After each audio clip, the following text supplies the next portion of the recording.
इस वीडियो में हम देखेंगे वैदिक कालीन शिक्षा संबंधी संस्कार जो कि बीएड फर्स्ट ईयर के पेपर CC1 में पूछे जाते रहे हैं। सबसे पहले विद्यारंभ संस्कार, जहां से बालक की प्रारंभिक शिक्षा शुरू होती थी और ये प्रारंभिक शिक्षा की व्यवस्था परिवारों में ही की जाती थी। लगभग 5 वर्ष की आयु पर किसी शुभ दिन बच्चे का विद्यारंभ संस्कार किया जाता था।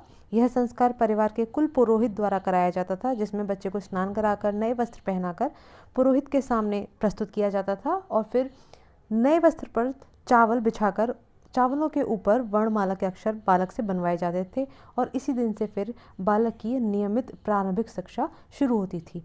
दूसरा है आपका उपनयन संस्कार, जहां वैदिक काल में उच्च शिक्षा की व्यवस्था गुरुकुलों में होती थी और 8 से 12 वर्ष की आयु पर बच्चों का गुरुकुलों में प्रवेश होता था। गुरुकुलों में प्रवेश के समय बच्चों का उपनयन संस्कार होता था।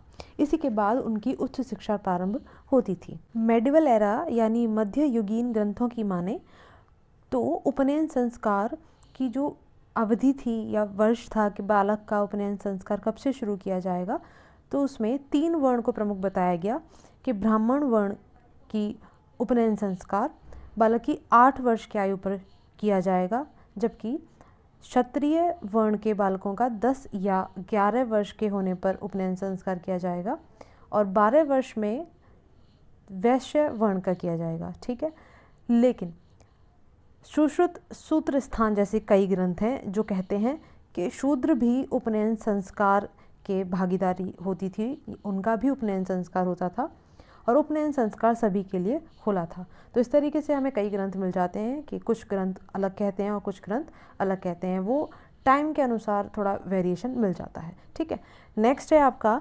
समापवर्तन समारोह, जिसमें शिष्य गुरुकुल शिक्षा पूरी कर लेते थे तो समापवर्तन समारोह या समापवर्तन संस्कार होता था।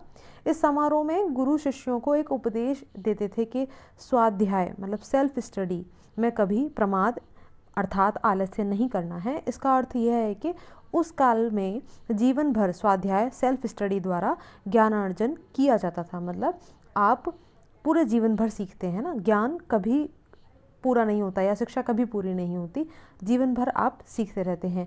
और ये शिक्षा का कैसा है, व्यापक अर्थ है।